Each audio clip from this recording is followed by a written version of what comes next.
1944, Germany was being chased back, driven from North Africa through Europe back into Germany. And everybody considered that maybe they were finished. It was regarded that the war was virtually over. However, in October, I believe it was October 1944, well before the December Battle of the Bulge, intelligence units, including mine, Mobile Field Intelligence Unit number 2, intelligence units from the Third Army from all over, kept reporting that the Germans were sending troops up to the Belgian border. Tank divisions, tank regiments. They were massing against the Belgian border.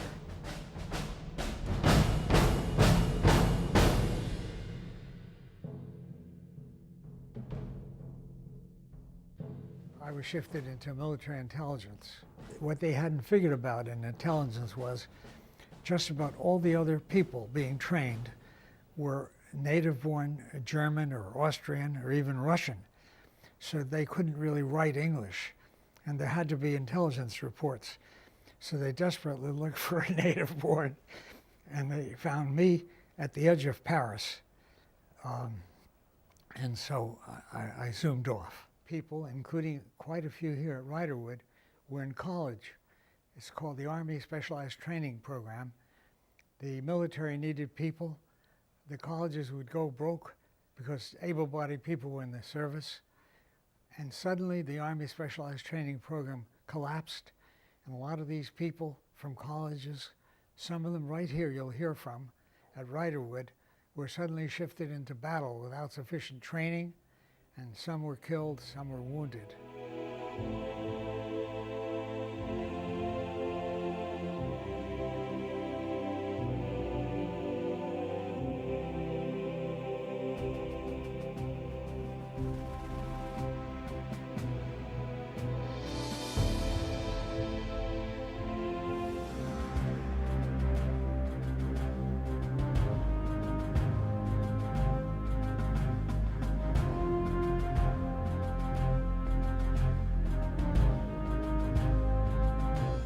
Muddy, it was freezing, it was awful, and it was very cloudy.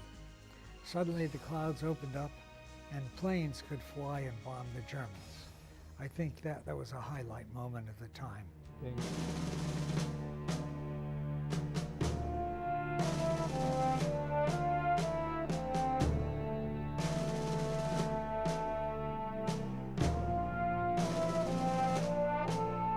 We were sitting in the path of the Bulge, interrogating prisoners.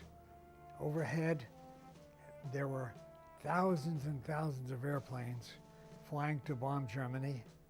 At night, the Americans would come back, and there were many planes missing.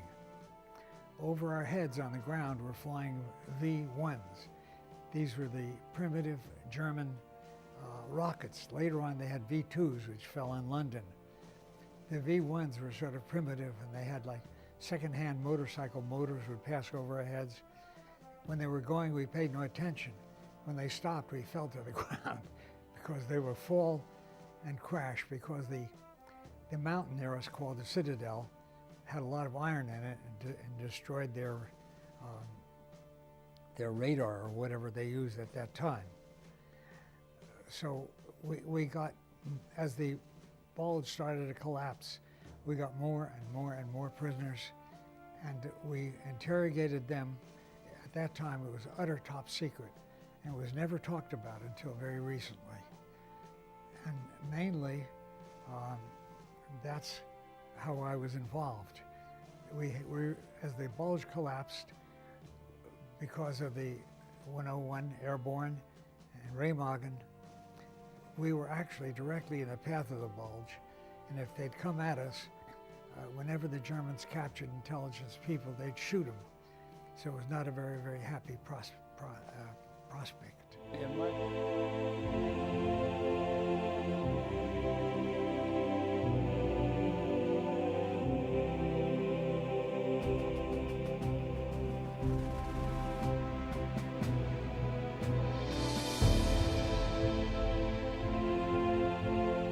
German prisoners whom we saw were very cooperative.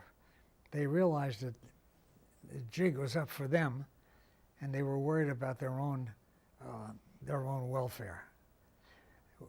If there were any reluctant prisoners who wouldn't talk, we had somebody in our unit who was dressed in Russian uniform, and he spoke Russian, and we called him the commissar. And when they faced the commissar, they just let go, because they realized that they'd done terrible, terrible things to the Russians. And I guess the most important thing that we ourselves did was, in interrogation, one of the guys located the main ammunition depot of the Germans in the forest there, in the mountains. We called the Air Force, they blew it up, and that slowed their tank advance. The main generals, the Allied generals, got together to evaluate this flow of information. Bradley, one of the main generals, who's glorified everywhere, simply didn't believe it. Patton believed it, but he wasn't the ranking general. Eisenhower simply couldn't make up his mind and ignored it. The result, the Germans pushed through Belgium into a shape that everybody called the Bulge, and causing enormous, enormous casualties. Reportedly, there are many as 90,000 casualties. Hello?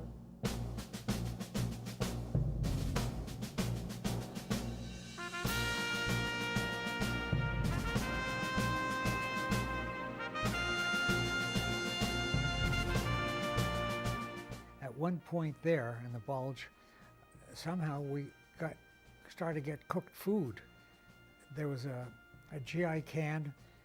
I don't know where the cooks came from. They would boil stuff, mostly dried potatoes, dehydrated eggs, dehydrated this and that.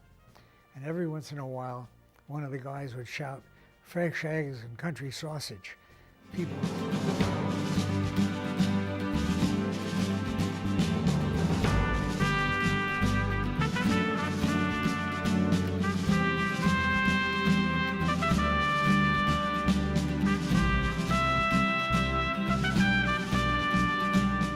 Every time I ever talk about the war, the Battle of the Bulge, I always preface it with a dedication. I dedicate whatever I say to somebody named Moose Mosbacher. He was trained with me. He looked like a Hollywood actor, and he was killed in the Battle of the Bulge trying to save his lieutenant. And it seems impossible to believe that this dashing young guy has been dead 70 years.